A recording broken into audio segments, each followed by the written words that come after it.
Hello friends, super magic रसोई में मित्रों हूँ आपनु स्वागत करू छू। आज हूँ तमने किचन में आपणे एकदम उपयोगी एवी टिप्स अने ट्रिक्स बतावा जई रही छू। मित्रों आपणे दररोज आपणे जबला जोता होईए छीए कचरा भरवा माटे के काई पण वस्तु भरवा माटे।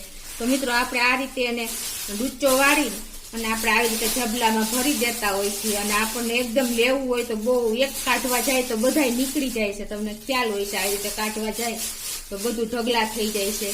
તો એના માટે પણ હું તમને આજે એક ટ્રિક્સ બતાવું છું। તો એમાં શું કરવાનું હોય છે, તમારે આ રીતે બોક્સ લેવાનું, એકદમ આપણા કાર્ટૂન આવતા જ હોય છે એ રીતનું બોક્સ લેવાનું અને એકદમ હાર્ડ બોક્સ થોડુંક હોય તો વધારે સારું। પછી એને સાઈડમાં આ બોક્સ છે અને સાઈડમાં આવી રીતે તમારે ફટફટ આવી રીતે લાઇનિંગ દોર લેવાની। તમે જોઈ શકો છો હું લાઇનિંગ દોરું છું ઈ અને એને આ રીતે આ તમારે આવી રીતે પેલા નિશાની કરી લેવાની। પછી એને તમારે આ રીતે કાતરથી થોડી કટિંગ કરી લેવાનું। તમે જોઈ શકો છો હું કટિંગ કરું છું ઈ આવી રીતે। પછી એને તમારે આ રીતે સીઝર કે કાતર ચપ્પેથી જેનેથી તમને ફાવે એનાથી તમારે આ રીતે એને કટિંગ કરી લેવાનું। તો મિત્રો જો મેં આ રીતે કટિંગ કરી લીધું છે, તમે જોઈ શકો છો બોક્સમાં સાઈડમાં આ બોક્સ છે સાઈડમાં। પછી તમારે આવી રીતે કોઈ પણ બીજું પૂઠું હોય આવી રીતે એકદમ જાડું પૂઠું એ લઈ લેવાનું અને એને તમારે આ જે કોથળિયું છે એને વ્યવસ્થિત આવી રીતે ગોઠવી દેવાની। તમે જોઈ શકો છો આમ એકદમ સરસ બધો થપ્પો કરી દેવાનો।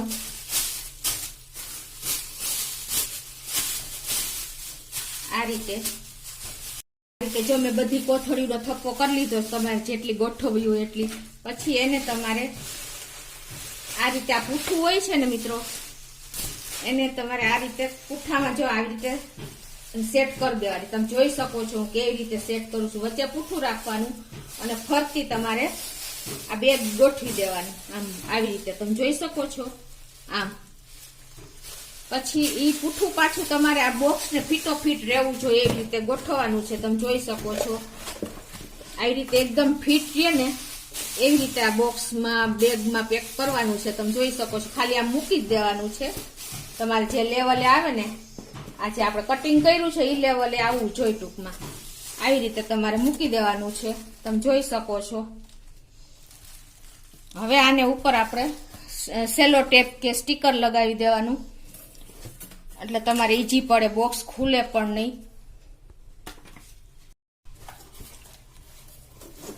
આ રીતે બોક્સ પેક કરીને તમારે ઉપર આ રીતે સ્ટીકર લગાવી દેવાનું એટલે તમારું બોક્સ થઈ ગયું પેક।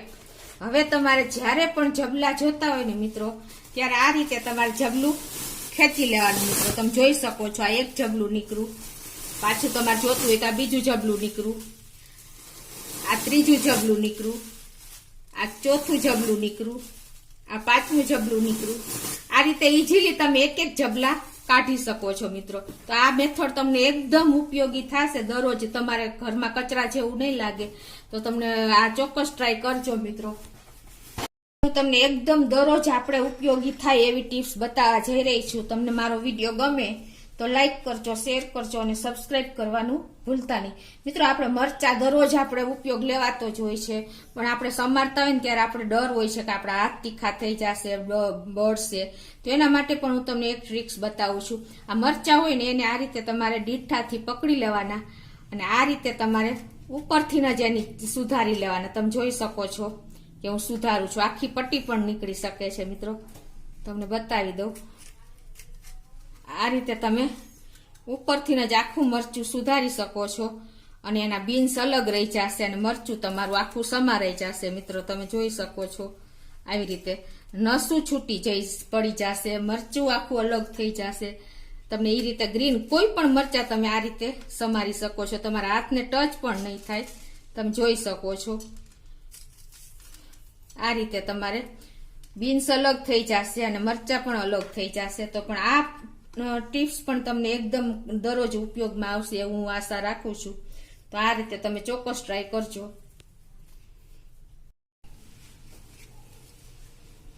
તો મિત્રો જો હજી હું તમને બતાવું છું કે એકદમ ઈઝી મેથડ છે।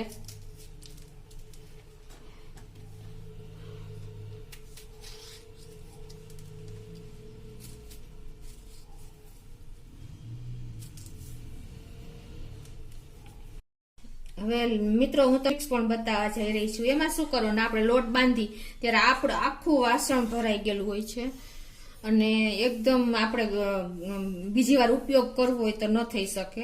તો હું તમને એ પણ બતાવું લોટ બાંધવાનું, કે આપણે આ વાસણ જે લોટ બાંધવાનું હોય ને એ આપણે આવી રીતે પેન લેવાનું કે લોયું લેવાનું, તમને જે અનુકૂળ આવે એ લેવાનું. અને એમાં આપણે આ રીતે સેજ આપણે અમે લોટ બાંધી ત્યારે મોણ તો નાખતા હોય, એને બદલે તમારે આ રીતે ફરતું તેલ સેજ લગાવી દેવાનું. અમારે થોડુંક વધારે પડી ગયું, પણ ઓછું હોય તો ચાલે. આથી આ રીતે તમારે ફરતું તેલ લગાવી દેવાનું અને હવે તમારે આમાં લોટ નાખવાનો. બહુ તેલ નહીં લગાવવાનું, સેજ હાથે તમારે અડે ને એટલું તેલ લગાવવાનું. અને એમાં હું જો આ લોટ બાંધું છું, આપણે જે રીતે લોટ બાંધતા હોય ને એ રીતે જ લોટ બાંધવાનો. આ રીતે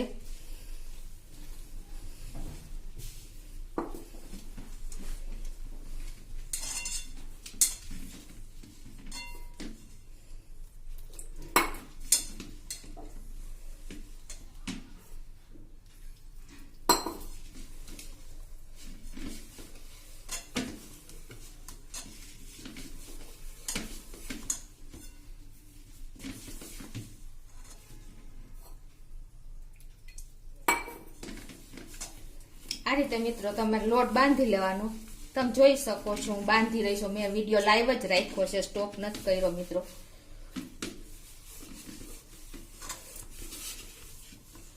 થોડોક મારો વિડીયો તમને મોટો લાગશે પણ હું તમને લાઈવ બતાવી શકું. લોટ બાંધતા થોડીક તો વાર લાગે છે.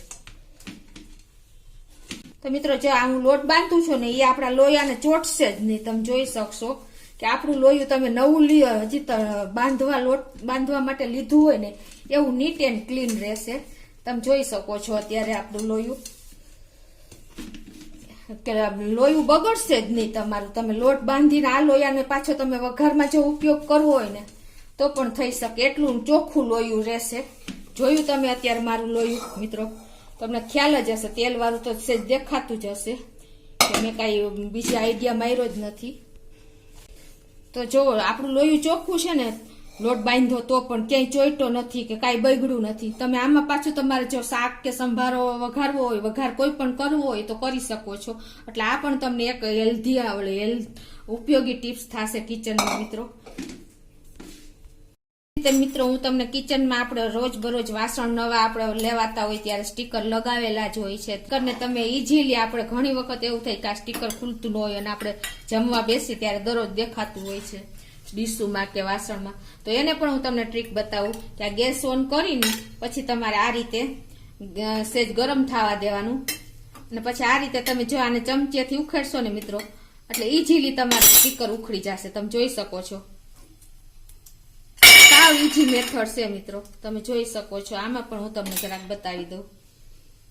આ રીતે તમે આમ કરશો ને એટલે તમારું સ્ટીકર ગરમ અડાડે નહીં તા ગરમ થઈ જશે મિત્રો. તમે જોયું ને સ્ટીકર ઈઝીલી ખુલી ગયા. તો આ ટ્રિક્સ પણ તમને એકદમ ઉપયોગી થશે. તો મિત્રો તમે આ રીતે મારી બધી ટ્રીક અને ટિપ્સ તમને જો યોગ્ય લાગે, ગમે તો તમે લાઈક કરજો, શેર કરજો અને સબસ્ક્રાઇબ કરવાનું તો ભૂલતા જ નહીં.